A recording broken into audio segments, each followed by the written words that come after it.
साल था 1972। जगह होती है New Westminster, British Columbia, Canada. Paramjit Kaur Sidhu और गुरमेल सिंह सिद्धू की नई नई शादी हुई होती है। ये दोनों वैंकूवर के पास न्यू वेस्टमिंस्टर के एक बेसमेंट में रहना शुरू करते हैं। दिन था 23 अक्टूबर 1972, सुबह के 10 बजे। इनके घर पोस्टमैन एक बॉक्स डिलीवर करता है। परमजीत कौर और गुरमेल सिंह सिद्धू इस बॉक्स को खोलते हैं। उसमें से पानी उबालने वाली एक केटल निकलती है।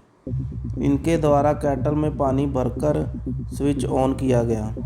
जैसे ही केटल का बटन दबाया गया, उसमें एक ज़बरदस्त धमाका होता है। परमजीत कौर सिद्धू और गुरमेल सिंह सिद्धू की शादी के कुछ समय बाद ही बम ब्लास्ट में दोनों की मौत हो जाती है। क्या परमजीत कौर और गुरमेल सिंह सिद्धू की मौत कोई एक्सीडेंट थी या कोई साजिश थी? आज की वीडियो इसी पर है।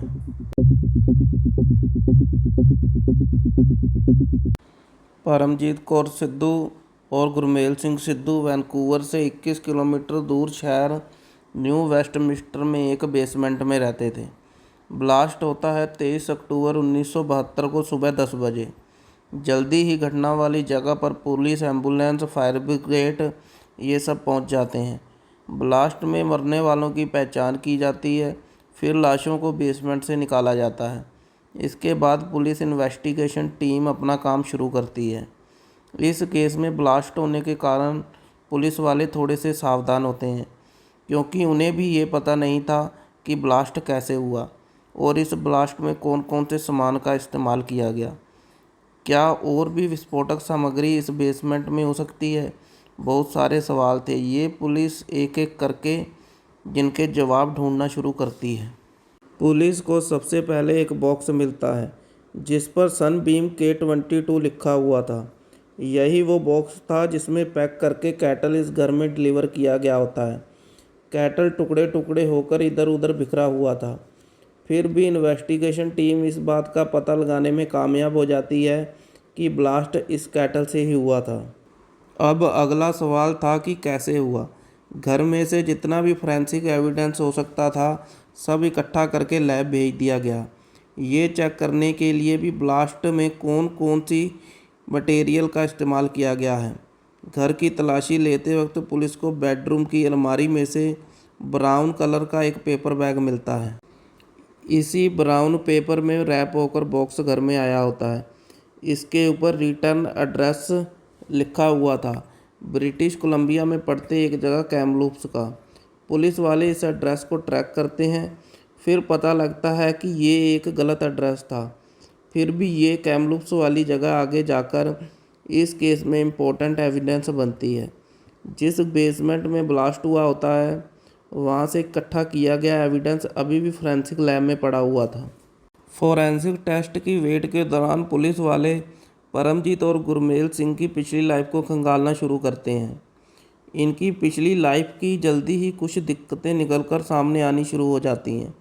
पता लगता है कि परमजीत की फैमिली उसकी शादी गुरमेल सिंह से करने के खिलाफ होती है, क्योंकि परमजीत के पिता संता सिंह ततला का कहना था कि गुरमेल सिंह की फैमिली का स्टेटस उनकी फैमिली के बराबर नहीं है, इस कारण ये शादी नहीं हो सकती। परमजीत का परिवार किसी भी हालात में उसकी शादी गुरमेल सिंह से ना करने में अड़ा हुआ था। लेकिन परमजीत अपना मन पक्का कर चुकी होती है कि उसकी शादी गुरमेल सिंह के साथ ही होगी। ब्रिटिश कोलंबिया में 16 से 19 साल की उम्र के बीच में शादी करने के लिए घरवालों की सहमति का होना जरूरी था।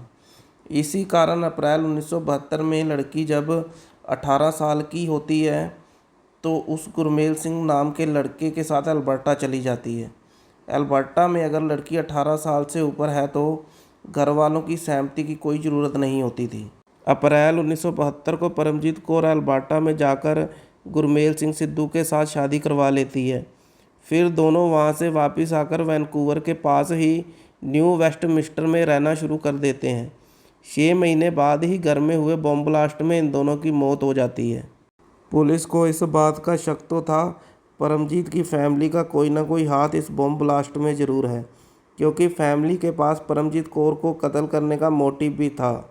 ये मोटिव होता है परमजीत कौर का घर वालों की बिना सहमति के गुरमेल से शादी करना। पुलिस को वेट था फोरेंसिक लैब की रिपोर्ट्स आने का। फरवरी 1973 की शुरुआत में फोरेंसिक लैब की रिपोर्ट भी आ जाती हैं। रिपोर्ट में ये पता लगता है कि कैटल से छेड़छाड़ करके बॉम्ब को कैटल में फिट किया गया था कि जब प्लग को ऑन किया जाए तो उसमें ब्लास्ट हो जाए। ये बॉम्ब एक नाइट्रेट बेस्ड एक्सप्लोसिव डिवाइस था जिसको फोर्साइट नाम से जाना जाता है। ये डिवाइस माइनिंग के काम में विस्फोट करने के लिए इस्तेमाल की जाती है। पुलिस ने पता लगाना शुरू किया कि वैनकूवर के आसपास कौन कौन सी माइन है यहाँ फोर्साइट का इस्तेमाल किया जाता है। जल्दी ही पता लगा लिया जाता है कि एक क्रैकमोंट नाम की माइन है जहाँ फोर्साइट का इस्तेमाल किया जाता है। उससे भी बड़ी बात ये थी कि ये माइन मैरिट और कैमलूप्स के बिल्कुल पास में पड़ती है। मैरिट जहाँ परमजीत का परिवार रहता था और कैमलूप्स जहाँ से पार्सल डिलीवर किया गया था। ये सब जानकारी मिलने के बाद पुलिस सबूत इकट्ठा करना शुरू कर देती है, लेकिन 4 साल निकल जाने पर भी पुलिस के हाथ कोई सबूत नहीं लगता। फिर जनवरी 1976 में विलियम ब्रैबंट नाम का एक आदमी पुलिस के पास आकर एक खुलासा करता है।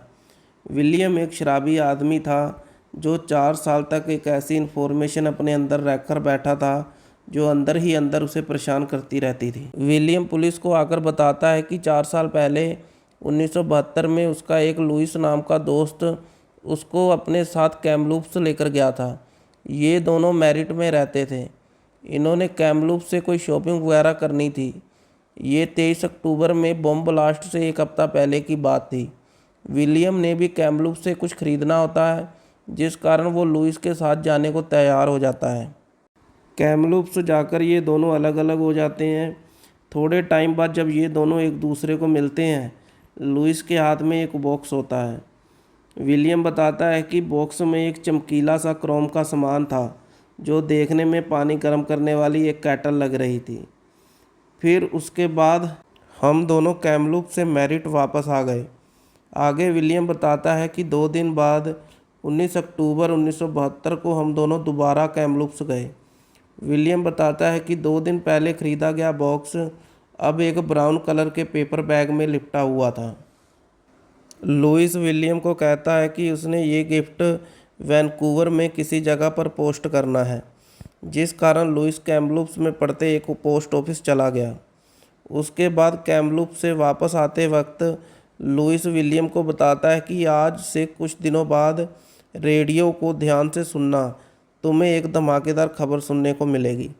विलियम शराबी होने के कारण इस बात को सुन के भी अनसुनी कर देता है, लेकिन फिर जब उसे वैनकूवर के पास एक घर में धमाके की खबर सुनने को मिली, तब उसे समझ में आता है जो लुइस ने पार्सल भेजा था वो असल में एक बॉम्ब था। विलियम के बयान के बाद पुलिस वाले लुइस को भी अरेस्ट कर लेते हैं। लुइस की हैंडराइटिंग को पार्सल के ऊपर लिखे एड्रेस की राइटिंग के साथ मिलाकर देखा गया। ये दोनों सैंपल आपस में परफेक्ट मैच हो जाते हैं।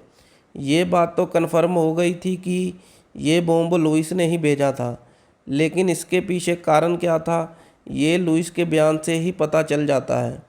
लुइस ने अपना बयान इस तरीके से दिया होता है जिससे ऐसा लग रहा था कि उसको ये नहीं पता था कि उस दिन उस बॉक्स में क्या था। लुइस कहता है उसके साथ माइनिंग में एक आदमी काम करता है। उस आदमी का नाम है संता सिंह। लुइस कहता है संता सिंह ने उसको $2000 ऑफ़र किए थे एक गिफ्ट पार्सल को वैनकूवर के पास एक एड्रेस पर पोस्ट करने के लिए। 1972 के 2000 आज के 30,000 बनते हैं, जिस कारण हैंड टू माउथ लाइफस्टाइल जीने वाला लुइस ये काम करने के लिए तैयार हो गया। लुइस कहता है कि उसको संता सिंह ने ये पार्सल काम पर शिफ्ट के दौरान दिया था। वो आगे बताता है कि मैंने पार्सल पोस्ट तो कर दिया, लेकिन जब उसे एक हफ्ते बाद ये पता लगा कि उसमें बॉम्ब था जो 2 लोगों की मौत का कारण बना, फिर उसने माइन में काम कर रहे संता सिंह को पूछा, ये वही पार्सल था जो तुमने मुझे पोस्ट करने के लिए दिया था? संता सिंह कहता है हाँ वही पार्सल था। लुइस कहता है मैंने संता सिंह को पुलिस के पास जाने की धमकी दी, लेकिन आगे से संता सिंह ने कहा अगर मैं अपनी लड़की का कत्ल करवा सकता हूँ तो तू मेरे सामने क्या चीज़ है। लुइस कहता है मैं इसी कारण इतने साल चुप रहा कि अगर मैं पुलिस के पास गया तो कहीं संता सिंह मुझे भी ना मरवा दे। पुलिस वाले लुइस को पूछते हैं कि अगर तुझे ये नहीं पता था कि पार्सल में बॉम्ब है, फिर तूने विलियम को ये क्यों बोला कि एक हफ्ते बाद उसे रेडियो पर बम धमाके की खबर सुनने को मिलेगी। इस बात से लुइस मुकर गया। वो बोला ऐसी कोई बात उसने कभी भी विलियम के साथ नहीं की। पुलिस वाले बॉम्ब धमाके से एक हफ्ते पहले का माइन कंपनी का शिफ्ट रोस्टर चेक करते हैं। उसमें पता लगता है कि लुइस और संता सिंह की शिफ्ट का टाइम टेबल अलग अलग था, जिस कारण वो कभी भी माइन साइट पर एक साथ मौजूद नहीं थे। लुइस के बयान के बाद पुलिस वाले संता सिंह को भी गिरफ्तार कर लेते हैं। एक बात तो पक्की थी कि लुइस के पास कोई भी ऐसा मोटिव नहीं था कि वो अपने आप बॉम्ब बनाकर संता सिंह की लड़की परमजीत कौर के घर भेजे। बॉम्ब बनाने को तो संता सिंह ने ही कहा था, बस इस बात को साबित करने के लिए सबूतों की ज़रूरत थी। पुलिस वाले माइनिंग कंपनी में काम करने वाले कुछ और लोगों से भी पूछताछ करते हैं। कंपनी में काम करने वाले जेम्स माउंटेन और जे टोड से भी पूछताछ होती है। ये दोनों इस बात को बताते हैं कि संता सिंह ने उनको भी $2000 ऑफ़र किए थे इसी काम के लिए, लेकिन ये दोनों इस काम को करने के लिए मना कर देते हैं। एंड लुइस इस काम को करने के लिए तैयार हो जाता है। लुइस माइनिंग में ब्लास्टर की जॉब करता था। उसके पास ही ऐसे सभी मटेरियल का चार्ज होता है जो बम बनाने के लिए चाहिए होते हैं। उसको ऐसे बम बनाने की जानकारी होती है जो बिजली से जुड़ने पर बटन दबाने से ब्लास्ट हो सकें। संता सिंह का माइनिंग में लेबर का काम होता है, जिस कारण ये बात तो पक्की थी कि ये बम संता सिंह ने खुद तो नहीं बनाया होगा। जिस कारण लुइस ने संता सिंह के कहने पर पहले कैटल खरीदी, फिर 2 दिन लगाकर उसमें डायनामाइट की फिटिंग की, फिर 19 अक्टूबर को अपने हाथों से परमजीत और गुरमेल सिंह के एड्रेस पर पोस्ट किया। कोर्ट में इस केस को जज करने के लिए ज्यूरी को बिठाया गया। जो भी सबूत उनके सामने रखे गए वो इस केस में फिट बैठते थे। प्रोसिक्यूशन वाले कोर्ट में इन सबूतों के साथ ज्यूरी को मनाने में कामयाब हो जाते हैं। लुइस और संता सिंह को फर्स्ट डिग्री कत्ल के नीचे दोषी करार किया गया है। फर्स्ट डिग्री कत्ल की सज़ा होती है उम्र कैद। इनको कितनी सज़ा दी गई है इसके बारे में कोई भी जानकारी नहीं मिलती। एक ही जगह है जहां संता सिंह की सज़ा के बारे में कुछ लिखा हुआ मिलता है, वो है इंडिया की द ट्रिब्यून अखबार, जिसके बीच में 10 साल की सज़ा की बात की गई है। ये कहानी थी संता सिंह की, जिसने अपनी लड़की और दामाद को बम से मरवाने के बाद अपनी ज़िंदगी के आखिरी साल पूरी इज्जत और सम्मान के साथ व्यतीत किए। आज की कहानी छोटी थी क्योंकि इसके बारे में इतनी ही जानकारी मिलती है, लेकिन संता सिंह जैसे आदमियों की कहानियाँ भी बतानी ज़रूरी हैं। इंसान अपने ही घर के मेंबरों को मरवाने के लिए किस हद तक जा सकता है।